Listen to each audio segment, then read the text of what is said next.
Isifundo sesonto eledlule sasikhuluma kakhulu ngesimemo. Isimemo sokuba umfundi kaJesu. Nokuthi kulindelekeni ukuba uma umuntu ethatha lesi simemo nendlela kumele eba eyiyo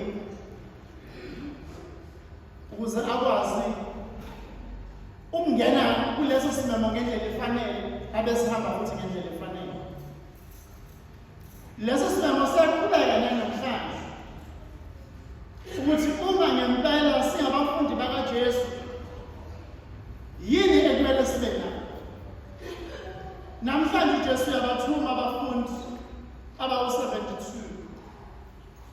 uthi ngiyanithuma hambani niye emhlabeni yakho niyoba abafundi niyomlungiselela nayinto yokuqala hambani phambi kwayo niye emadolobheni nasezindaweni zonke inkosi la izofika khona. Umfundi kaJesu uyolungiselela. Uma ehamba lapho elungiselela akahambe efathazela. Ngiyangidabuke nje Nkosi yami ngisasonda uthi kunabantu abasehambe befathazela bengaphethi lutho. Uma uya la uyakhona futhi bekho umuntu oyiphethe mzalwane wami othandekayo noyingcwele Nkosini. Akusho ukuthi uya lapho khona inkosi ngakho-ke kunaleyo ungaphathi muntu. Khona umuntu enjayele khona athi ngoba ngiyomfitha phambili uNkulunkulu ngakho-ke ngeke ngenze lutho ngisaya kuyena. Umuntu abesehlala athi dekhe phansi athi ngiyobona lapho kufika khona kaNkulunkulu. Ayihambi kanjalo. Umfundi kaJesu uzilungiselela yena iqala lakhe ukuze akwazi mefika lapho angene athi khakha.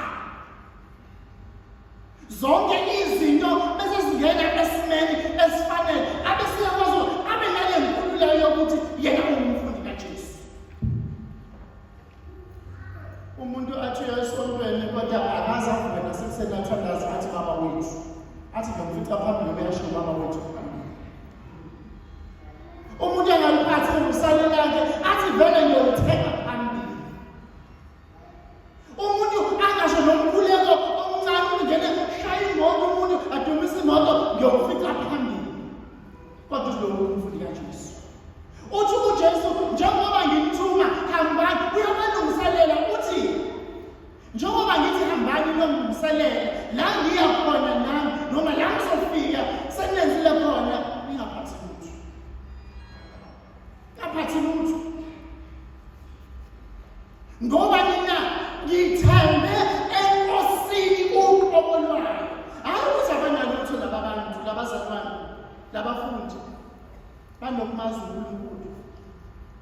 Banomdlelwane noNkulunkulu. Banokumthandaza uNkulunkulu malanga wonke nemihla yonke. Bayazi ukuthi le nkosi ebathumayo yini lena eyifakile ey'nhliziyweni zabo ey'mpilweni zabo ukuze basho ngekholelo ukuthi siyaye solungiselela yona le nkosi. Ngobani kunobudlelwane. Lobo budlelwane udlala okuqhamuka okholweni lomuntu. Uthi ningaphathi isikhwama, ningaphathi josana, ningaphathi lutho, hambani nje ninjani. Siyakwenza yini thina lokho sabe sinjalo? Asikwenzi thina lokho. Siphatha zonke izinto ezizivimbela lemfihlakalo yokuthemba enkosini uNkulunkulu ngoba nina siyasaba samagwala singamafaka. Kodwa inkosi uJesu khona. Umuntu ophuma endlini ethandaza azikhole ngomkhuleko ngezifihlakalo eziyingcwele uthi noma ehamba athi noma kungenzekani noma yini kodwa inkosi iyona ezophendla. Abona umfundi kaJesu ngihlezi ngisho ukuthi ukukhola akuyona into encane nje. Abantu bacabanga ukuthi ukukhola ukuvuka ekuseni uthi Yesu Maria lesifela lapho. Ukukhola into enzima kabi. Nikhona nje nina ninenhlanhla.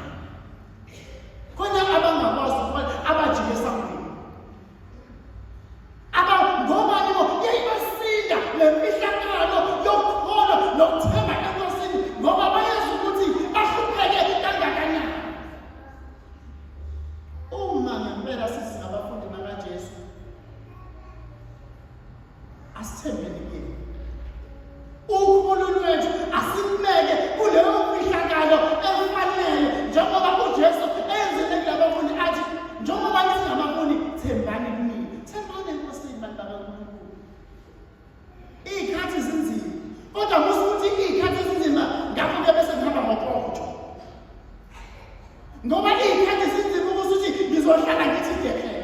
Uthi uNkulunkulu asithembe kuyena. Uthi namhlanje asingasithembi thina uqobo lwethu ukuthi sinani kodwa sithembe ungaphathi lutho.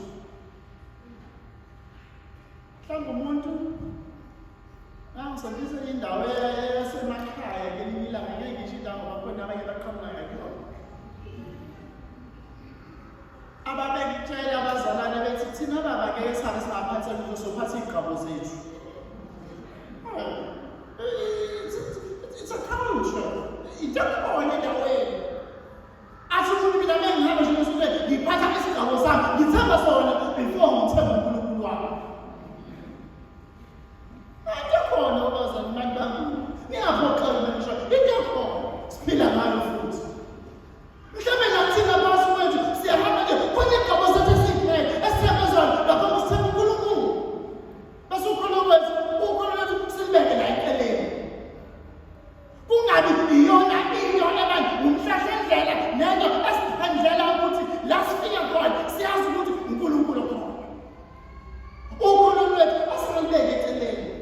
Akube yona lokuqala ukholo lwethu bese liphenda wonke amagrasiya esiwafunayo nesiwacengayo kuba uNkulunkulu ngaso sonke isikhathi. Yingakho abafundi benalo umqondo njalo. Ngoba uma benomqondo njalo bayakwazi ukuthi banqobe yonke imbejazana engase ivuke ibasukele bakwazi babe besafunyelela lapho abaya khona.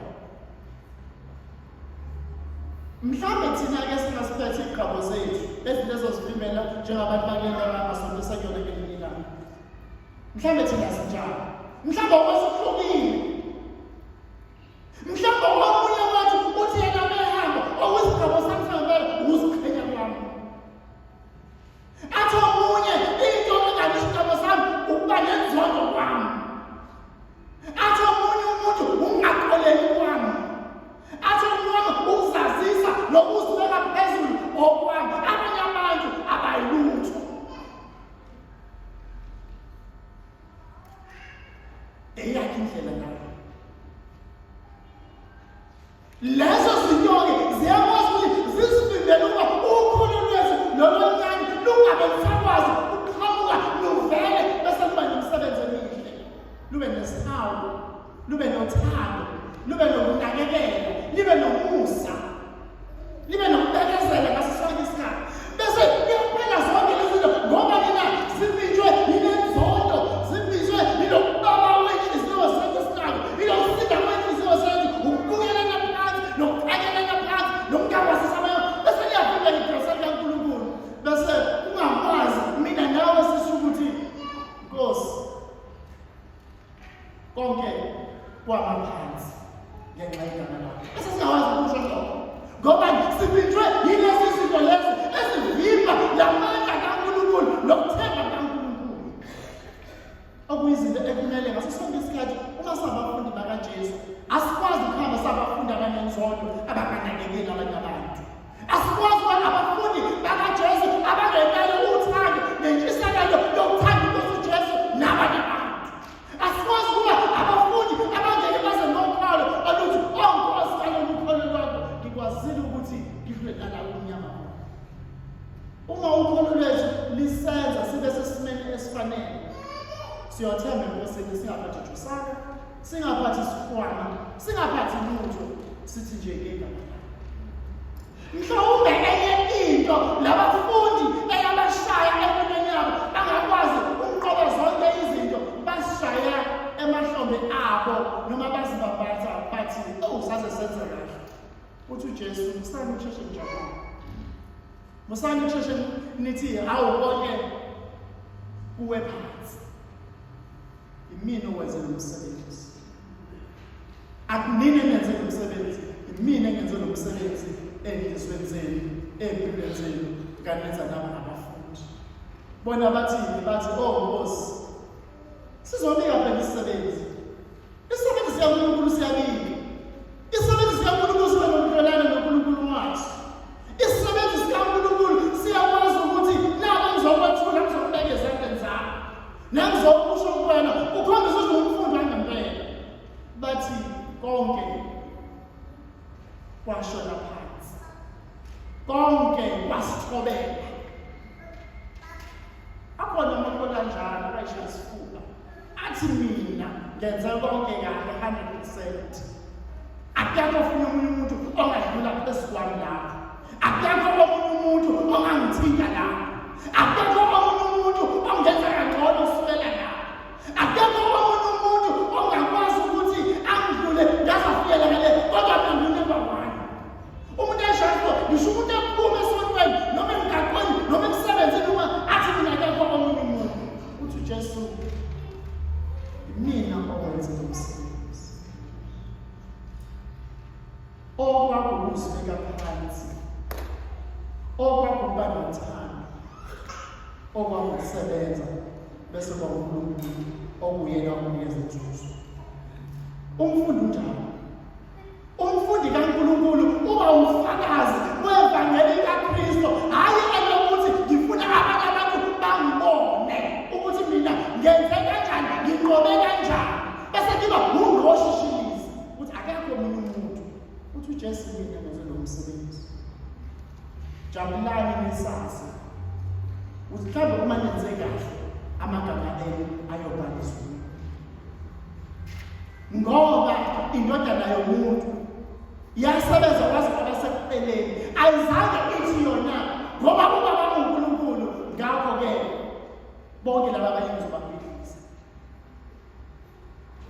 bonke laba abanye ngeke baze babe nemizwa, kodwa yazithoba, yazibeka phansi, yabanalo uthando olujulile lemfihlakalo ephoyise, yakwazi ukuba ibe sedumisweni yaphakade. Thina siyakwazi ukuba singamakholwa sifuzele lo moya onjalo, umoya wothando, umoya wokuzibeka phansi, umoya wokusebenzela uNkulunkulu ngaphandle kokuthi ngifuna bangibone omakhelwane, abangani bami, obani bangikunikeza.